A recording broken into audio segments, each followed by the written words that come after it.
Well, what is it that you feel when you feel I? What do you do when somebody says, pay attention? What is the difference between looking at something and taking a hard look at it? Or between hearing something and listening intently? What's the difference? What's the difference between waiting while something goes on and enduring it? Why? The difference is this, that when you pay attention, instead of just looking, you screw up your face, you frown and stare. That is a muscular activity around here. When you will, you grit your teeth or clench your fists. When you endure or control yourself, you pull yourself together physically, and therefore you get uptight. You hold your breath. You do all kinds of muscular things to control the functioning of your nervous system. And none of them have the slightest effect on the proper operation of the nervous system. If you stare at things, you will rather fuzz the image than see them clearly. If you listen intently by concentrating on muscles round the ears, you will be so much attending to muscles here that you won't hear things properly. And you may get singing in the ears. If you tighten up with your body to pull yourself together, all you do is constrict yourself. Now, we all make this muscular straining with the thought that it's achieving psychological results, the sort of psychological results it's intended to achieve. Now, all this amounts to is it's like you're taking off in a jet plane. You've got a mile down the runway and the thing isn't up in the air yet, and you get nervous. So you start pulling at your seatbelt. That's what it is. Now, that is a chronic feeling. We have it in us all the time, and it corresponds to the word I. That's what you feel when you say I. You feel that chronic tension, because when an organ is working properly, you don't feel it. If you see your eye, you've got cataract. A human being has two fundamental needs, apart from the physical needs, in infancy, in childhood. One is for attachment. Now, attachment is the closeness and proximity with another human being for the sake of being looked after. But we have another need, which is authenticity. Now, authenticity, auto the self, means being connected to ourselves. Just knowing what we feel and being able to act on it. For example, as a 2-year-old, you get angry because you didn't get that cookie before dinner.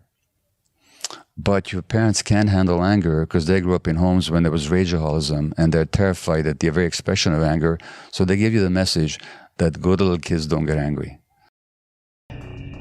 Culture is not your friend. Culture is for other people's convenience and the convenience of various institutions, churches, companies, tax collection schemes, what have you. It is not your friend. It insults you, it disempowers you, it uses and abuses you. None of us are well treated by culture. The official idea and definition of AI was first coined by J. McCartney in 1955 at the Dartmouth Conference. Of course, there was plenty of research work done on AI by others such as Alan Turing before this, but what they were working on was an undefined field before 1955. Okay, so here's what McCarthy proposed. Quote, "Every aspect of learning or any other feature of intelligence can in principle be so precisely described that a machine can be made to simulate it. An attempt will be made to find out how to make machines use language, form abstractions and concepts, solve kinds of problems now reserved for humans, and improve themselves." They're constantly monitored by facial recognition cameras that are able to instantly put a face to a name. Now, the Chinese are also ranked. 红色是表示你的专注力显示得很高。 Teachers at this primary school in China 蓝色是走神了。 know exactly when someone isn't paying attention. 白色就是你可能跟网络还没有连接好。 These headbands measure each student's level of concentration.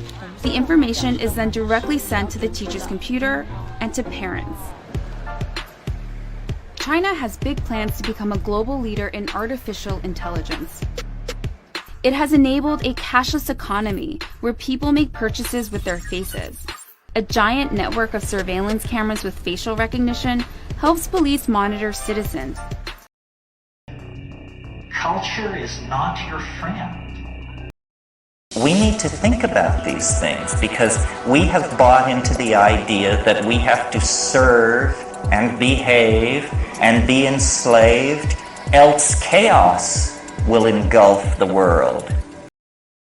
Well, now you've said that the ultimate goal is total population control. In a democracy, that is really scary business. It's actually a totalitarian process that's been used down through history. I mean, that's what totalitarian dictators, states, that's what they want to do. They want to know everything about the population so they can control it. That was the idea behind the Soviet Union, the East German Stasi, that was their idea, and the Gestapo and the SS, and down through history, many others. Is our stuff more powerful than those agencies you mentioned? Yeah, unfortunately it is. That's the real problem I see, is that the capacity is, when you're looking at electronic activity of individuals, like when you use a credit card or when you make a phone call or email anybody on the internet or do chatter on the internet, that can be monitored in near real time if they're necessary. Otherwise, they can capture it, collect it, store it, and then retroactively analyze it. So it's something that it provides the opportunity to monitor everybody in the country, in fact, most everybody in the world, in near real time throughout the day. And that's really a 1984 on steroids, really. One of the things that I've been thinking about a lot over the last few years is that one of the things that drives a lot of people crazy is how many people are obsessed with materialism and getting the latest, greatest thing. And I wonder how much of that is, well, a lot of it is most certainly fueling technology and innovation. And it almost seems like it's built into us. It's like what we like and what we want, that we're fueling this thing that's constantly around us all the time. And it doesn't seem possible that people are going to pump the brakes. It doesn't seem possible at this stage when we're constantly expecting the newest cell phone, the latest Tesla update, the newest MacBook Pro. Everything has to be newer and better. And that's going to lead to some incredible point. And it seems like it's built into us. It almost seems like it's an instinct that we're working towards this, that we like it. Mm-hmm. That our job, just like the ants build the anthill, our job is to somehow or another fuel this. Yes. I mean, I made this comment some years ago, but it feels like we are the biological bootloader for AI, effectively. We are building it. Eric, let's start out. I think we need to start out with the physics of it, because there's a lot of physics out there suggesting that the future does literally reflect back and change the present. Is that true? Yeah, absolutely. And it's been there from the beginning, really, in quantum physics. So the way I think about it is that the shadows of these parallel worlds overlap with ours. And if we're smart enough, we can dive into them and grab their resources and pull them back into ours. The culture is a perversion. It fetishizes objects, creates consumer mania. It preaches endless forms of false happiness, endless forms of false understanding in the form of swirly religions and silly cults. It invites people to diminish themselves and dehumanize themselves by behaving like machines. Well, what is it that you feel when you feel I? You screw up your face. Now, that is a chronic feeling. We have it in us all the time, and it corresponds to the word I.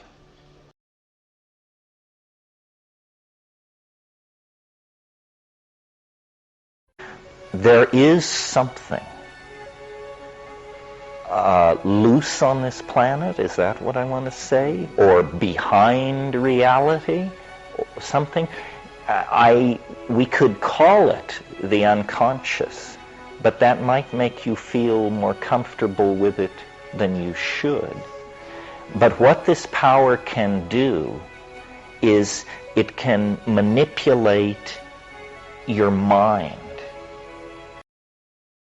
The thing about Wetiko, it's a virus of the mind. The Wetiko virus won't mutate, it forces us to mutate. The origin of it is the psyche. Okay? The origin of it is the collective unconscious, which we all share. It's very hard to catch this thing in action. It's mercury sly, but it's not perfect, it's not godlike. It's just 99.8% able to do this trick without ever being nailed to the wall for it. I wonder if you ever read von Kleist's story about the fighting bear. This is included in Nancy Wilson Ross's book, The World of Zen, as a kind of Western Zen. It's a story about a man who has a fight with a circus bear. And the bear reads his mind and always forestalls any attack that he makes on it. There's absolutely nothing he can do to get past the bear. If you have a particular viewpoint in that night dream, the night dream has no choice but to instantaneously shapeshift and reflect back to you your viewpoint. A ceaseless shapeshifter that is unstoppable because it is indefinable. When I was young, it seemed that life was so wonderful, a miracle. Oh, it was beautiful, magical, and all the birds and the trees, well, they were singing so happily, oh, joyfully, oh, playfully, watching me. And then they sent me away, teach me how to be sensible, logical, oh, responsible, practical. And then they showed me a world where I could be so dependable, clinical, oh, intellectual, cynical. Late at night, when all the world's asleep, the questions run so deep for such a simple man. Won't you please, please tell me what to learn? I know it sounds absurd. Please tell me who I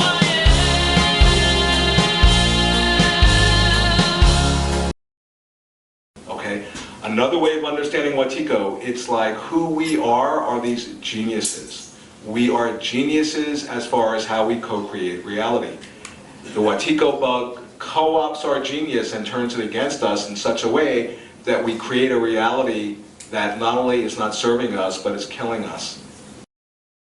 Dominoes are great, aren't they? There's so many things you can do with them. There's playing dominoes and all sorts. Anyway, I've fashioned these dominoes into the shape of a map of the world because there's a new report out this week looking at the environmental effects of climate change and overuse of resources around the world. The suggestion is that the activities that drive our modern way of life are having an effect on the biosphere that's a bit like this. What's happening in the world is an actual reflection of what's happening inside of us. And when you begin to see that, and if you just step back for a moment, what I just described, that's like a dream. Because what is a dream? A dream is a reflection of the dreamer.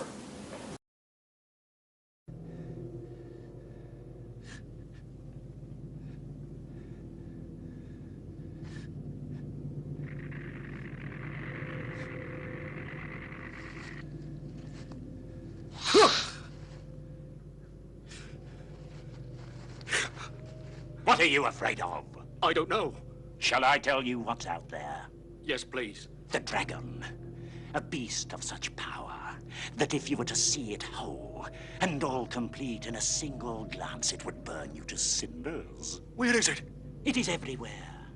It is everything. Its scales glisten in the bark of trees. Its roar is heard in the wind, and its forked tongue strikes like... Oh, like lightning. Yes, that's it. How can I... What shall I... Must I... Do nothing. Be still. Sleep. Rest in the arms of the dragon. Dream.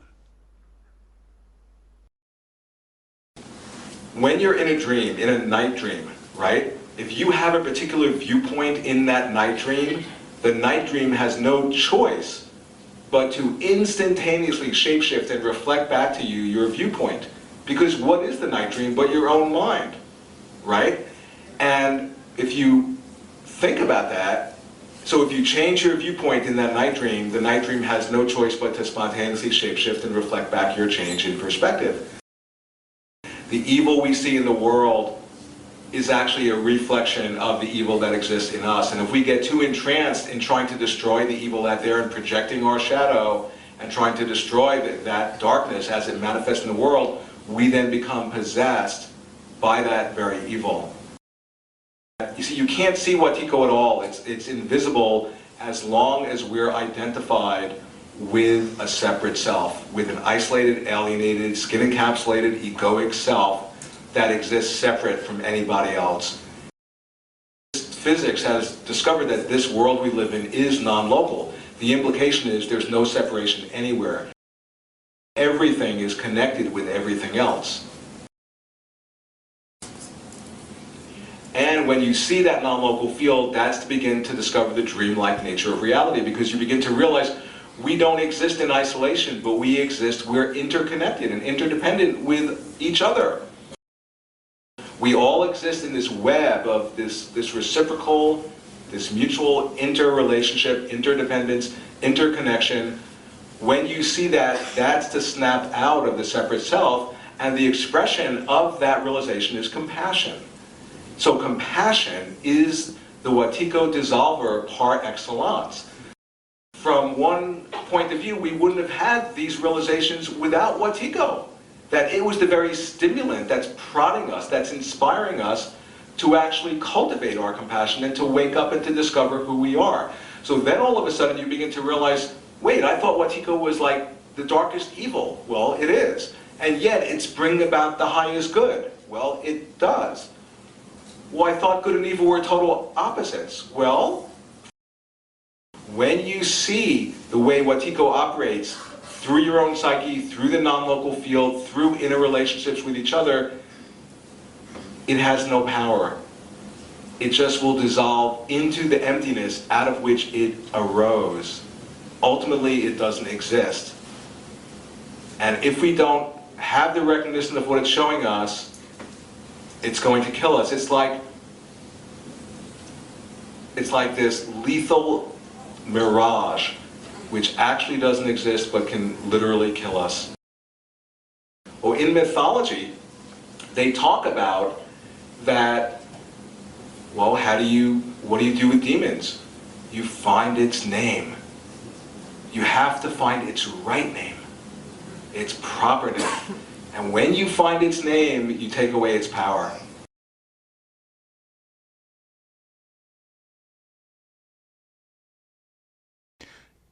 The idea that we're experiencing some sort of a preserved memory is, even though it's still the same, it's not comforting, right? For some reason, when people talk about simulation theory, they talk about the potential for this currently being a simulation. Even though your life might be wonderful, you might be in love, you might love your career, you might have great friends, but it's not comforting to know that this experience somehow or another doesn't exist in a material form that you can knock on.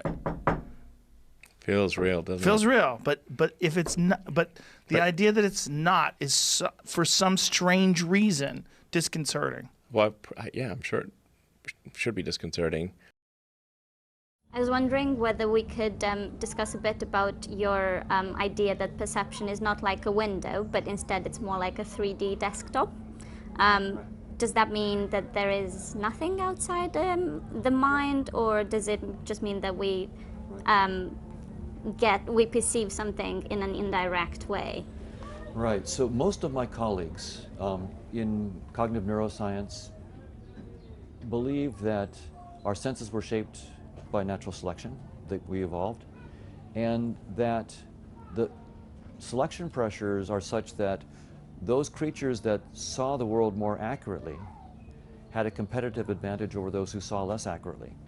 And so they were more likely to pass on their genes that coded for the accurate perceptions. And so the result is, after thousands of generations, we're the offspring of those who saw the world more accurately. And so we can be pretty confident that when I see tables and chairs and the sun and the moon and so forth, that I'm seeing reality as it is. No one believes we see all of reality, of course. We only see the parts that we need to see. But that the parts that we do see, we're seeing truthfully. And so I've looked at that from the point of view of the mathematics of evolution, the evolutionary game theory. And we can actually run simulations to see what happens, and we can prove theorems. And we've done both. And the bottom line is that the probability, if our senses evolved and were shaped by natural selection, the probability that we see reality as it is 0. The odds that we're in base reality is 1 in billions. One of the main differences, perhaps the only difference between a warrior, a well-honed, trained warrior, and the average man, is that the warrior can function, can bring to bear upon his existence other resources than the paltry, disjointed resource that we know we exist in, that could be called the machine mind. As you know, Mother Nature uses all kinds of mathematical languages. When we go to understand physical phenomena, we generally find that there's some sort of mathematical underpinning to whatever the phenomena is. There are uncountable mathematical languages. It turns out that the mathematical language involved in the making of a hologram is a system of mathematics developed by a Frenchman named Fourier. They're called Fourier transforms. Well, it also turns out that our brain uses Fourier transforms to translate visual information. And this is a very unusual state of affairs. It's kind of like discovering Eskimos speaking Spanish. You know, it's not proof that the brain is a hologram, but it's suggestive that the brain is a hologram. And it turns out, in fact, all of our senses appear to rely on sort of Fourier transforms, that they all seem to use the same mathematics. So again, here's evidence that the brain uses the same mathematics to decipher the sensory world as are involved in the making of a hologram. And the answer is that in a certain sense, in a certain peculiar sense, the world is a hologram. Now, you'll be wondering, what is this machine mind that he's mentioned so far? Machine mind. The machine mind forces us to think in terms of black and white, zeros and ones. So the way I think about it is that the shadows of these parallel worlds overlap with ours. And if we're smart enough, we can dive into them and grab their resources and pull them back into ours. What we're talking about now is like a second industrial revolution, but the product this time will not be textiles or machines or vehicles or even weapons. The product this time will be humans themselves. We are basically learning to produce bodies and minds. Bodies and minds are going to be, I think, the two main products of the next wave of all these changes. The new attitude, I think, is to treat old age and death as technical problems, no different in essence than any other disease. It's like cancer, it's like Alzheimer's, it's like tuberculosis. Maybe we still don't know all the mechanisms and all the remedies, but in principle, people always die for one reason and one reason only, and then these are technical reasons, not metaphysical reasons. Once you really solve a problem like direct brain-computer interface, When brains and computers can interact directly, for example, to take just one example, that's it. That's the end of history. That's the end of biology as we know it. Nobody has a clue what will happen once you solve this. If life can basically break out of the organic realm into the vastness of the inorganic realm, and you cannot even begin to imagine what the consequences will be, because our imagination at present is organic. We see with the eyes, but we see with the brain as well. And seeing with the brain is often called imagination. And we are familiar with the landscapes of our own imagination, our inscapes. We've lived with them all our lives. But there are also hallucinations as well. And hallucinations are completely different. They don't seem to be of our creation. They don't seem to be under control. They seem to come from the outside and to mimic perception. And everything you see, feel, hear, everything, all your senses are electrical signals. Everything. Everything. There's all kinds of evidence that we seem to respond more to the models of reality in our head than out there. All your hormones, all your neurotransmitters, all these things are drugs. Adrenaline's a drug. Dopamine's a drug. Sure. You're a drug factory. You're constantly changing your state with love and oxytocin and beauty. Sure. Changes your state. Great music changes your state. Absolutely.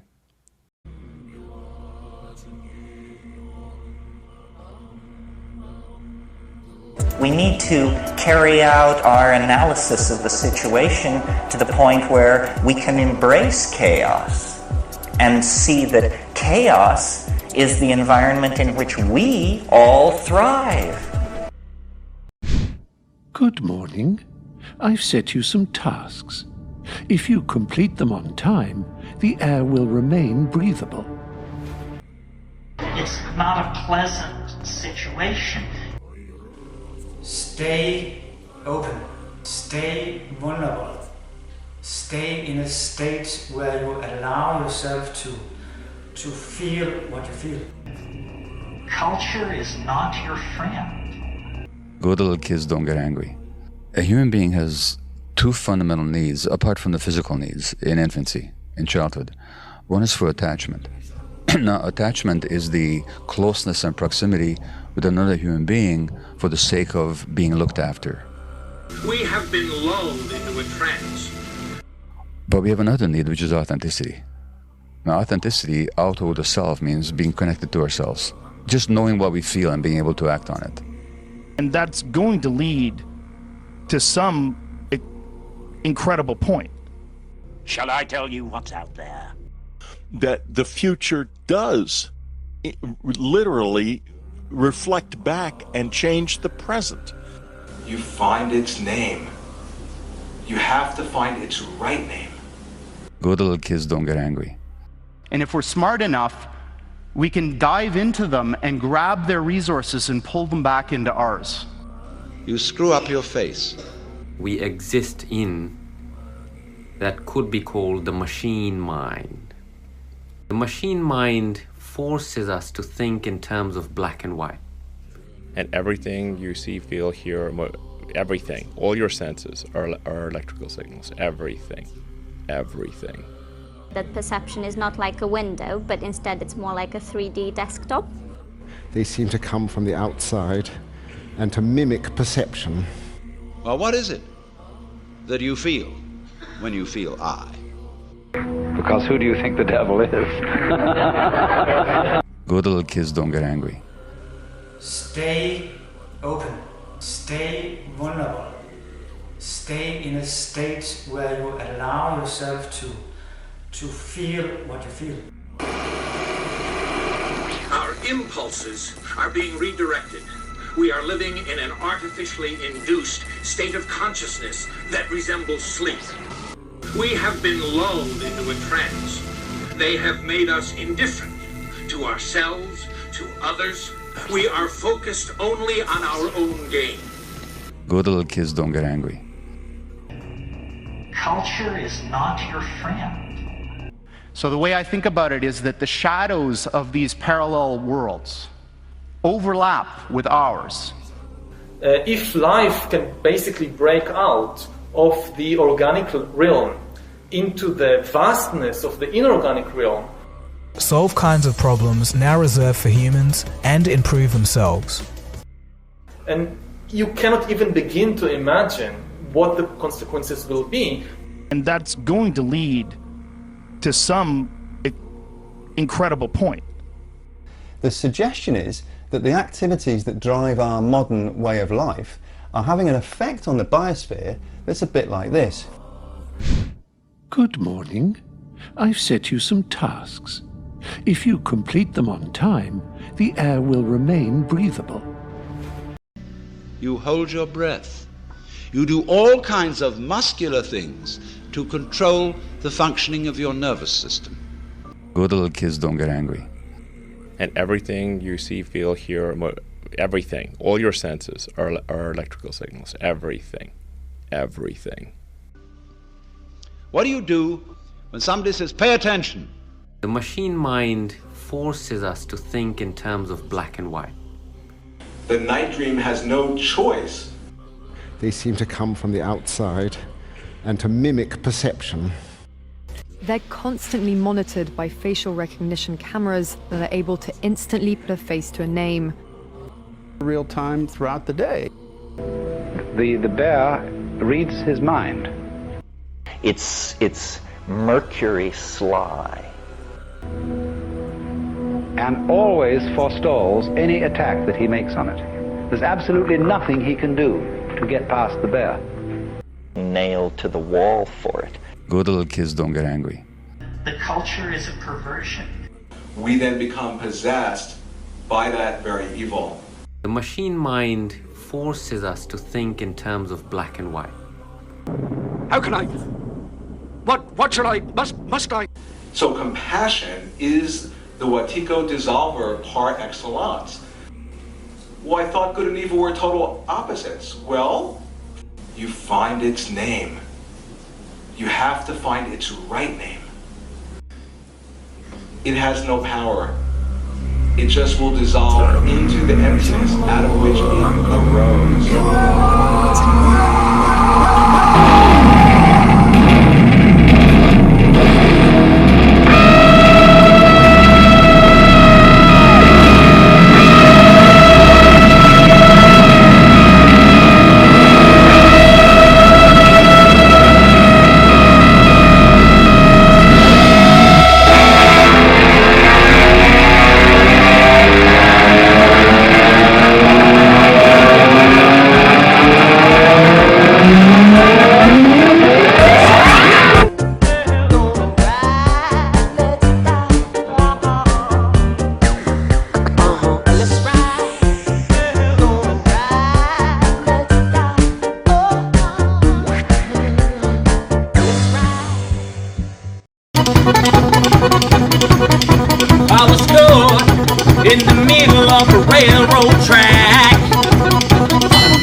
Are we gonna ride the train? Yeah.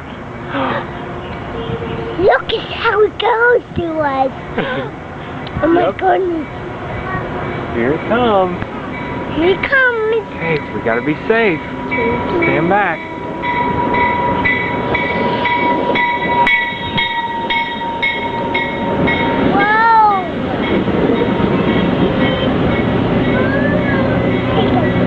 All right, let's get on the train. When an organ is working properly, you don't feel it. Now all this amounts to is it's like you're taking off in a jet plane. You've got a mile down the runway and the thing isn't up in the air yet, and you get nervous. So you start pulling at your seatbelt. In other words, that's the meaning of Wu Wei in the technical vocabulary of Taoism. Wu Wei, not to interfere, not to force things. That's the best translation of Wu Wei, not to force things. And it's not done through organizing, it's not done through vanguard parties or cadres of intellectual elites. It's done through just walking away from all of that. The art of the sly man is to make no contest, but simply to leave without one word. What's coming? A train! Are we gonna ride the train? Yeah! And I knew there was no help from you. Claiming your identity, claiming your vision, your being, your intuition, and then acting from that without regret, cleanly, without regret.